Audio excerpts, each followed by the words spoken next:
Morning everyone, welcome आपका मेरी commerce class में। मैं असलम मंसूरी। आज हम 12th अकाउंटेंसी में कंपनी का अकाउंट है उस टॉपिक को पढ़ रहे हैं। हम शेयर को इश्यू करेंगे, issue of share for consideration other than case. हमारा जो टॉपिक का नाम है वो ध्यान देना, issue of share for consideration other than case.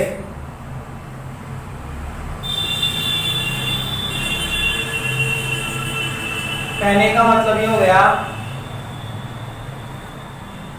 नकद के अलावा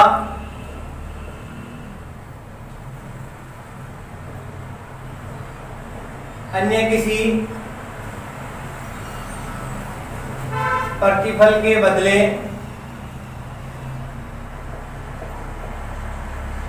अंशों का निर्गमन।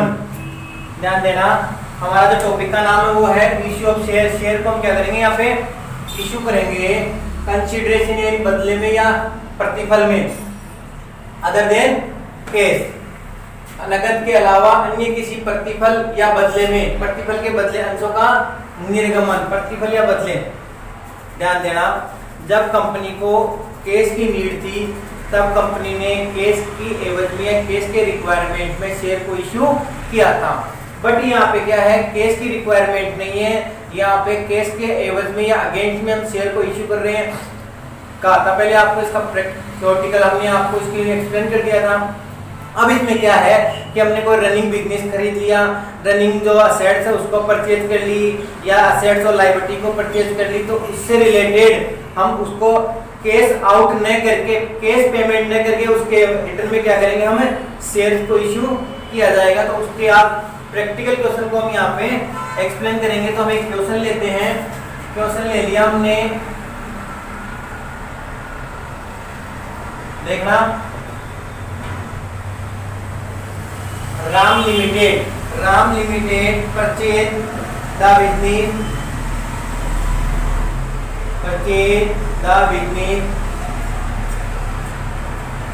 बिजनेस को परचेज कर रहा है ऑफ विपिन। राम लिमिटेड ने परचेज किया, एक बिजनेस किया ऑफ विपिन, यानी विपिन से कर रहे हैं द असेट्स ऑफ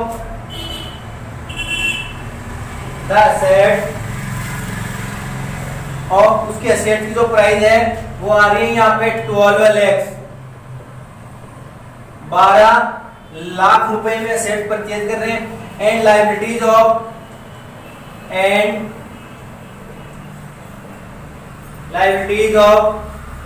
लायबिलिटी की वैल्यू वहां पे 1,92,000। ध्यान देना, हमने एक रनिंग बिजनेस परचेज किया, उसके असेट्स की वैल्यू आ रही है 12 लाख और लायबिलिटी की वैल्यू कितनी आ रही है 1,92,000। Purchase consideration was paid, purchase consideration was paid by,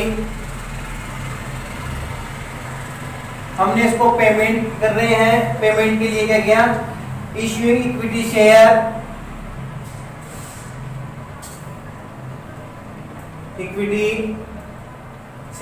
हम क्या कर रहे हैं, उसको इक्विटी शेयर इश्यू कर रहे हैं of 100 rupees each, of 100 rupees as the rate each. मतलब एक की प्राइस कितनी होगी, वहां पे 100 रुपीज होगी। हमें देनी है give general entry, give the general entries in the books of Ram limited, in the books of Ram limited for purchase of, किसके लिए दे रहे हैं, for purchases of business and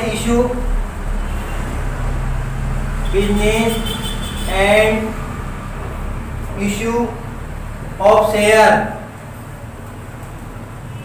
ध्यान देना,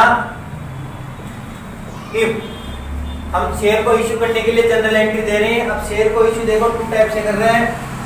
पहला केस क्या कर रहा है, 8 पार, और जो सेकंड केस क्या बता रहा है, 5 रुपए प्रीमियम।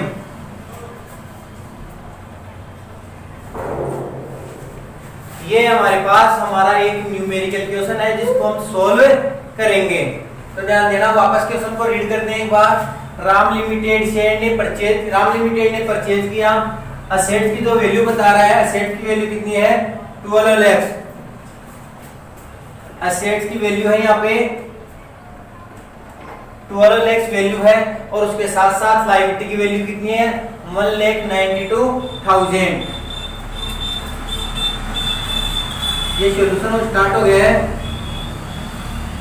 ध्यान देना, सॉल्यूशन में असेट्स की प्राइस कितनी दिखा रही है हमारे पास, 12 लाख, और लायबिलिटी की जो प्राइस है हमारे पास वो दिखा रखी है, वो शो कर रखी है 1,92,000।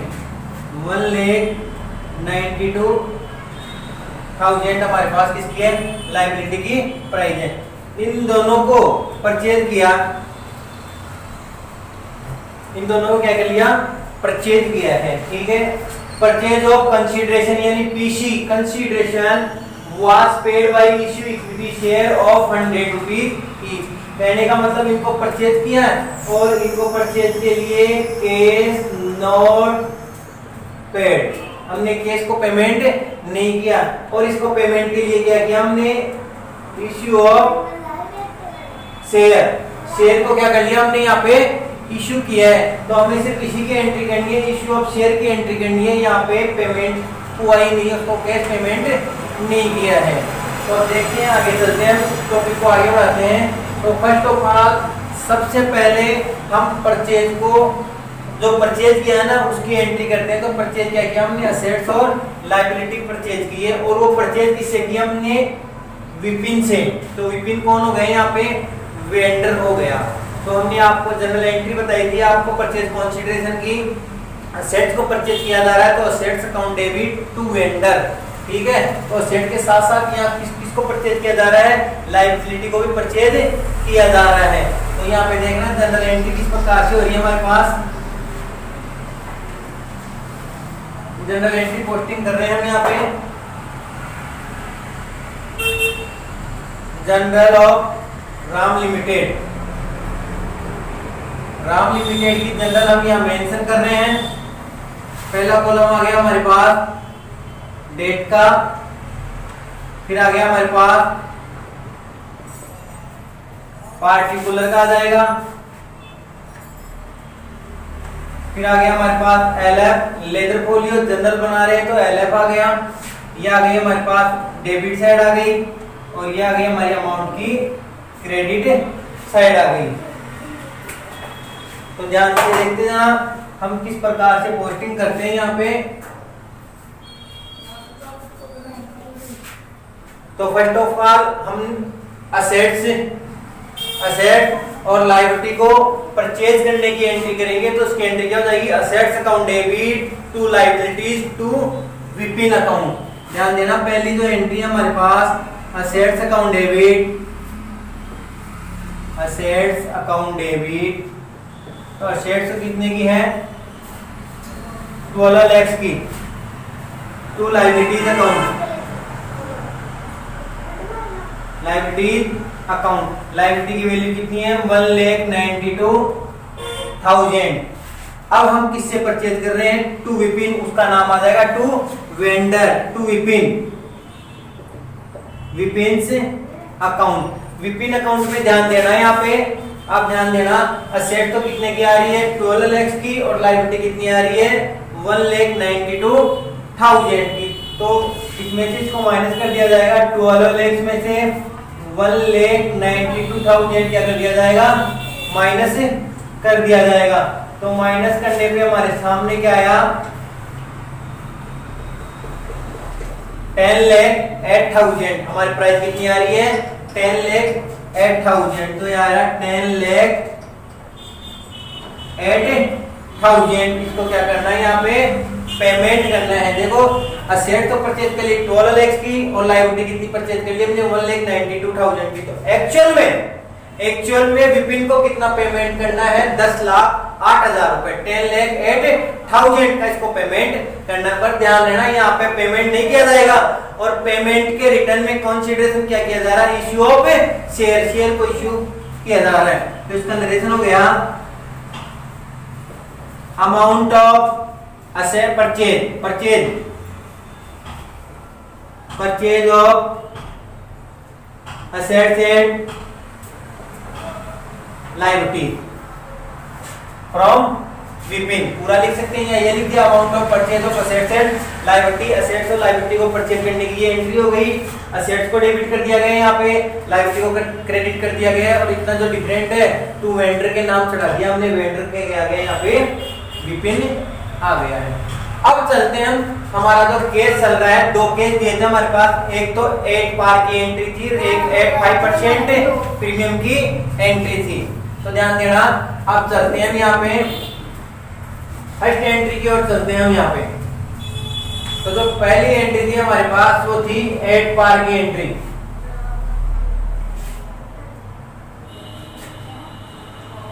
पहली एंट्री क्या थी हमारे पास, 8 पार की एंट्री थी यहाँ पे। अब दूसरी एंट्री में देखना, यहाँ पे आ रहा है केस फर्स्ट, केस फर्स्ट में ये फर्स्ट एंट्री होगी हमारे पास। अब ये हो रही है हमारे पास सेकंड एंट्री। केस फर्स्ट की जो एंट्री थी, केस पर क्या था 8 पार, तो यहाँ पे केस फर्स्ट में लिख देता हूं मैं 8 पार। शेयर को क्या किया है, इश्यू किया गया 8 पार। जिसको इश्यू किया जाएगा, ध्यान देना, जिसको शेयर पे किया जाएगा, शेयर दिया जाएगा, इश्यू किया जाएगा, उसके अकाउंट को यहाँ डेबिट किया जाएगा। अब यहाँ देखो किसको शेयर इश्यू किया जाएगा, विपिन को, तो विपिन को अकाउंट को क्या किया जाएगा, यहाँ पे डेबिट किया जाएगा विपिन की अमाउंट से। विपिन की अमाउंट कितनी है, 10,08,000, तो विपिन को डेबिट किया जाएगा, विपिन अकाउंट डेबिट 10,08,000 टू, हम दे रहे इक्विटी शेयर, तो यहाँ पे आएगा to equity share capital account, to equity share capital account. ध्यान देना, पूरा शेयर पेमेंट कर दिया जाएगा। पूरा कितना शेयर किया जाएगा, पूरा शेयर पेमेंट, या पूरे जितनी अमाउंट थी ना, अमाउंट कितनी थी 10,08,000, तो 10,08,000 की जितनी अमाउंट थी उतने अमाउंट के शेयर को यहाँ क्या किया जाएगा, इश्यू किया जाएगा। तो यहाँ पे कर दिया जाएगा पूरी अमाउंट 10,08,000। अब बात यहाँ ये आती है कितने शेयर को इश्यू किया, ध्यान देना। अब शेयर निकालने का फॉर्मूला, शेयर निकालने का फॉर्मूला हमने क्या बताया था, परचेज कंसीडरेशन वैल्यू, यानी purchase consideration upon each value of share. वापस फॉर्मूला राइट कर रहा हूं मैं, purchase consideration upon issue of value of each share. Issue किया हमने, जो शेयर किया उसकी एक शेयर की वैल्यू कितनी है, तो यहाँ पे हमारी जो परचेज कंसीडरेशन है, परचेज कंसीडरेशन की वैल्यू कितनी आ रही है यहाँ पे 10,08,000, और एक शेयर को कितने रुपए में इशू किया था हमारे पास 100 रुपीज का था, तो 100 रुपीज में यहाँ 8 पार पे इशू किया गया है। तो इस फॉर्मूले की जगह यहाँ पे परचेज कंसीडरेशन की जगह वैल्यू आ जाएगी 10,08,000, 10,08,000, और issue of share of each value कितनी आएगी यहाँ पे 100 को राइट कर दिया जाएगा, तो यहाँ पे आ जाएगी ये 100। तो इस हिसाब से हमारे पास शेयर कितने आ रहे हैं, 00 से 00 कट गया, तो 10,080, 10,080, 10,080 क्या हो गया हमारे पास शेयर इश्यू किए हैं। तो इसकी नरेशन क्या हो जाएगा, अमाउंट ऑफ, या बीइंग कर दो या इश्यू कर दो, इश्यू ऑफ इक्विटी शेयर 10,080, कितने इक्विटी शेयर है 10,080 एज द रेट 100 ईच। ये आ गई इसका नरेशन आ गया, ये क्या होगी परचेज कंसीडरेशन प्राइस से इसका शेयर हमने कैलकुलेट कर लिया। तो ध्यान देना वापस शेयर कैसे निकाला, purchase consideration price, purchase consideration price कितनी है 10,08,000 और एक शेयर की वैल्यू कितनी है यहाँ पे 100, तो 100 से अपॉन कर दिया तो ये आ गया 10,080 का शेयर आ गया। अब चलते हैं हमारे केस सेकंड की और तो केस अब सेकंड पढ़ते हैं, तो केस सेकंड में भी वही आएगा, ये 8 पर की जगह क्या आ जाएगा यहाँ पे 8 प्रीमियम आ जाएगा और जो आपने फर्स्ट एंट्री की थी ना उसी एंट्री से हमें सेकंड केस को सोल्व किया जाएगा यहाँ पे। तो सेकंड को सोल्व को देखो कैसे किस हिसाब से किया जा रहा है, तो यहाँ पे सेकंड किया जाएगा। इस पहले इसको आप देख लो अच्छी तरीके से समझ लो। अब इसको यहाँ पे रब करके मैं यहाँ आपके लिए सेकंड केस की जो एंट्री है उसको सोल्व करने जा रहा हूँ, तो ध्यान से देखना आप सेकंड केस की एंट्री किस प्रकार से सोल्व की जाएगी। तो हमारे पास यहाँ आ रहा है केस सेकंड और एंट्री आ गई हमारी थर्ड। तो थर्ड एंट्री है हमारी, वो थर्ड जो सेकंड केस ध्यान देना वो क्या है एट 5% प्रीमियम पे है, 5% कहाँ पे है प्रीमियम पे है। तो वही बात है विपिन का अकाउंट जो फर्स्ट एंट्री में देखते हैं क्रेडिट, तो विपिन को क्या करना पड़ेगा इशू किया जा रहा है, तो यहाँ पे रिसीवर हो गया तो उसको क्या किया जाएगा डेबिट, जो एंट्री हो गई वही एंट्री हो गई विपिन अकाउंट डेबिट। तो डेबिट कितने से हो रहा है वही 10,08,000 अमाउंट से डेबिट हो रहा है। इसको इक्विटी शेयर इशू किया जा रहा है, किस पे किया जा रहा है प्रीमियम को। प्रीमियम को कौन से अकाउंट से राइट करते हैं, कौन से अकाउंट में क्रेडिट किया जाता है सिक्योरिटीज प्रीमियम अकाउंट से। तो यहाँ आएगा to equity share capital account और टू सिक्योरिटीज प्रीमियम अकाउंट, ठीक है। अब यहाँ पे हमें देखना पड़ेगा कि हमने कितने शेयर इश्यू किए विद प्रीमियम 5% प्रीमियम पे है। तो ध्यान देना हमारा जो एक शेयर था, एक शेयर की जो वैल्यू कितनी थी 100 रुपीज की थी और उसको कितने में इशू किया 5% प्रीमियम पे इशू किया। ध्यान देना 100 रुपीज की एक शेयर की वैल्यू थी, 5% प्रीमियम पे इशू किया तो कितने की वैल्यू हो गई एक शेयर की यहाँ पे 105 रुपीज की होगी।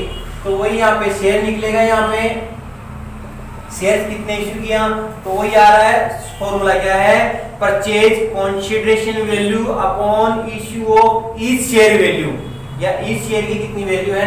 तो परचेज कंसीडरेशन कितना है वही 10,08,000, ठीक है। और एक शेयर की वैल्यू कितनी आ गई यहाँ पे premium with premium including premium 1,05 rupees, यह आ गया 105 रुपए।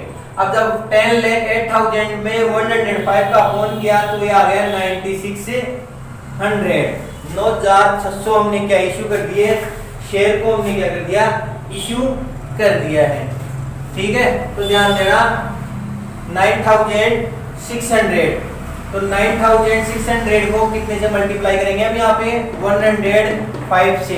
देखते जाना एक बार तो कितने 105 से मल्टीप्लाई किया जाएगा तो ये तो यहाँ आ गया 96 को 105 से मल्टीप्लाई कर दिया तो ये वैल्यू कितनी आ गई 10,08,000। एक बार 9600 को 100 से मल्टीप्लाई किया जाएगा तो ये आएगा कैपिटल, तो ये कैपिटल में मल्टीप्लाई कर दिया जाएगा तो ये आ गया 9,60,000, ठीक है। और एक बार 9600 को 5 रुपीज से मल्टीप्लाई किया जाएगा तो ये आ जाएगा हमारे पास 9600 को 5 से मल्टीप्लाई किया तो प्रीमियम की वैल्यू आ जाएगी, और प्रीमियम की वैल्यू टोटल कितनी आ रही है 48,000 प्रीमियम की वैल्यू आ गई। तो इस प्रकार से देखा हमने कि हमने शेयर कितने इश्यू किए 9600। तो नरेशन क्या आएगा issue of share, issue of equity share कितना 96 of 100 rupees each eight 5% premium, 5% premium पे हमने इश्यू कर दिया है। तो वैल्यू टोटल अगर क्रेडिट का टोटल करेंगे तो सेम एज वैल्यू आएगी 10,08,000। आई होप आज का टॉपिक ये आपको अच्छी तरीके से समझ में आया होगा। हमने शेयर्स को इश्यू कर लिया, इश्यू ऑफ शेयर केस के लिए, issue of share other than consideration के लिए। तो आपको ये कंसीडरेशन अदर देन केस अच्छी तरह से एक्सप्लेन किया है। अच्छी तरीके से समझने की कोशिश करो, वीडियो को लास्ट तक वॉच करो। लास्ट तक वॉच करोगे तो ही आपको हर क्वेश्चन का सॉल्यूशन आसानी से समझ में आएगा। अब हम आपको जो आगे का टॉपिक है हमारा इसी चैप्टर में, कंपनी चैप्टर में रिलेटेड है डिवेंचर। अगले वीडियो में हम डिवेंचर के बारे में एक्सप्लेन करेंगे। बट डिवेंचर को पढ़ने से पहले हमें यहाँ शेयर्स को अच्छी तरीके से कंप्लीट करना है। वीडियो को वॉच करते जाओ, देखते जाओ, समझते रहो। अगर फिर भी कोई प्रॉब्लम आती है तो मुझे कमेंट बॉक्स में कमेंट से जरूर करें। Thank you so much.